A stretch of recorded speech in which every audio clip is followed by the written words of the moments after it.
Hello, how you all doing? That's me home after 3 months working away at sea. The bobber's still tucked up in the garage, so I'm going to get it out. Hopefully it's going to start, and then we're off to Triumph Glasgow to put it in for its first service. I'm actually running an hour late because there's been ice on the ground here, and the grass is still looking a bit frozen, so I was hoping that with a beautiful sunny day that we've got today that it would start to melt off. But it's time to go. We'll get the bike out, hopefully we'll start, and yeah, we'll get on the road.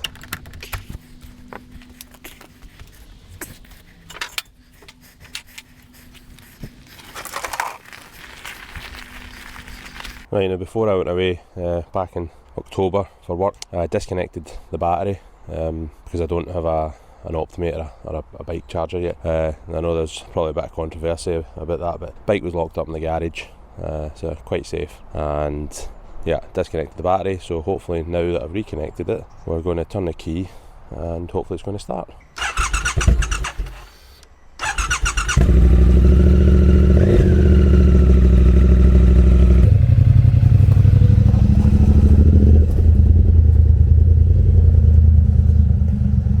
Right, so here we are at Triumph Glasgow. This is West Coast Triumph, and if you're looking for this place, don't make the mistake that I did and head to where they were through last year when they were still setting themselves up across at West Coast Harley. They're now at a different location, and I'll put a wee pin on the map here so you can see, and they're now fully established. Whole range of bikes out the front for demo, and then a whole load of bikes inside. So I'm going to leave the bobber here for service, and we're going to jump inside and get the keys for the demo. Right, so I've been out riding for about the last hour, mostly road stuff, and I've just stopped here at Bowling Basin. Right, now since I've got this on demo, I thought I'd do a sort of real world review from essentially a novice rider. This is not going to be a list of specs of the bike because, for one, I don't know them. Like I said, novice rider, bobber's my first big bike. The only other big bike I've ridden was the 650 when I was doing my lessons. That was a Kawasaki, so this is completely different to everything I've been on before.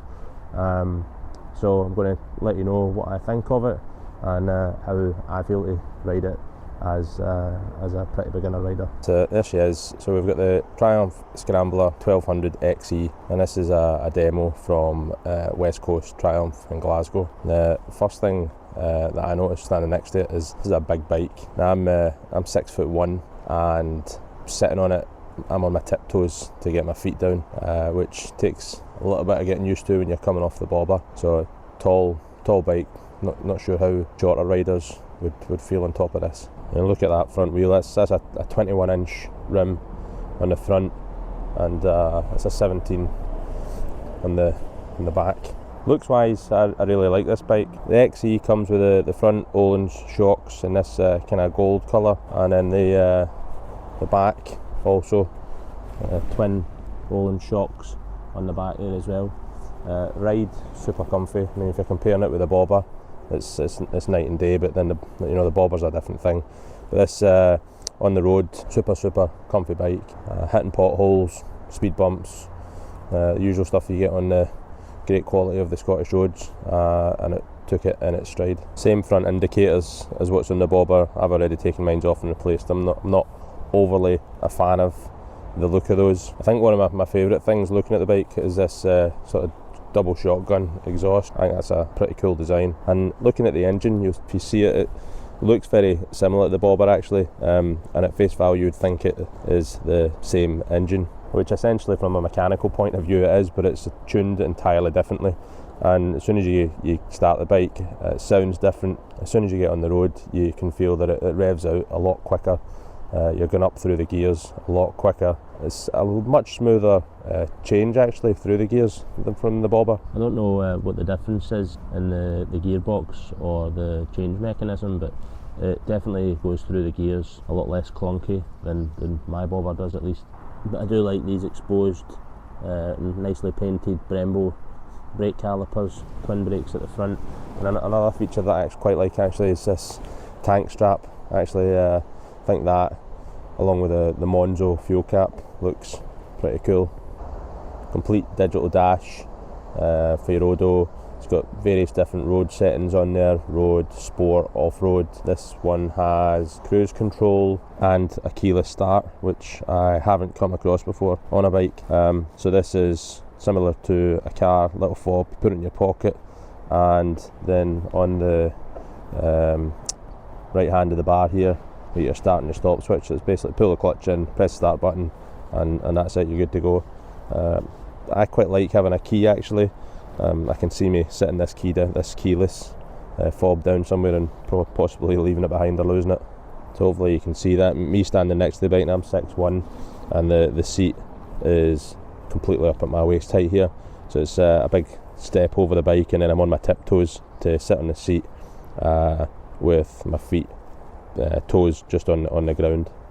The one thing I do like about the high seat position is with these wide mirrors here, the view that you've got: one, you're up higher and actually looking over the top of most cars, and two, the wide angle of the mirrors gives you a great field of view. Now you would think that sitting up high with a high centre of gravity, that cornering and turning roundabouts would maybe be a little bit more difficult, but actually the bike handle's fantastic. Even sitting up high, no problems at all. It's actually a really comfy ride. And overall, I really like this bike. Am I going to buy one? Not sure. The 1200 XE, a little bit on the big side. Not really comfortable trying to reach with my tiptoes when I'm stopping at traffic lights, etc. I like to be able to get my foot flat down. The other model is a bit shorter, and I think I'll look at the 900 maybe. But overall, compared to what I'm used to, it's an excellent riding bike. Loving the suspension, especially with the state of the roads at the moment. Is there anything that I would change on it? Probably those front indicators, and I think I'd tidy up that tail as well. I'm not a big fan of the rear indicators and the sort of plasticky bracket at the back there, but everything else I think looks awesome. Right, I'm going to jump back on the bike. I'm going to head back to Triumph, hand it back, and pick up my bobber from their service department. Right, now I nearly forgot whilst we're here. I'll have a wee look around Bowling Harbour. It's been years since I've been through here, and I only live 10 minutes away actually. I always forget it's here by driving up the A82 when you only need a little side step into Bowling, and this is down the back of it. That's the Erskine Bridge there in the background. River Clyde tied out at the moment. Whole variety of different boats sitting here. Some of them look to be live aboard, and then others that are day sailors, and some that have probably not seen anybody for quite some time. So Bowling Harbour sits at the end of the Forth and Clyde Canal.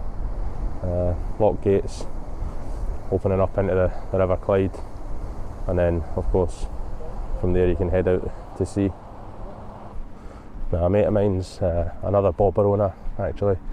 He's got a boat sitting in the marina here somewhere, but I don't know which one it is. And Greg, if you ever see this, I promise I will get around to having a look at those engines for you at some point.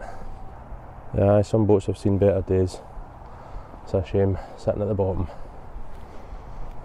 Having just walked past that now, Greg, I hope that's not your boat. You can definitely say that thing's got a bit of character. I'm not sure what that is, maybe an old pilot boat, some sort of old cutter. It's been made to look sort of military style. Like I said, this sits on at the beginning of the Forth and Clyde Canal, and there's a main cycle route if you're into bicycle cycling.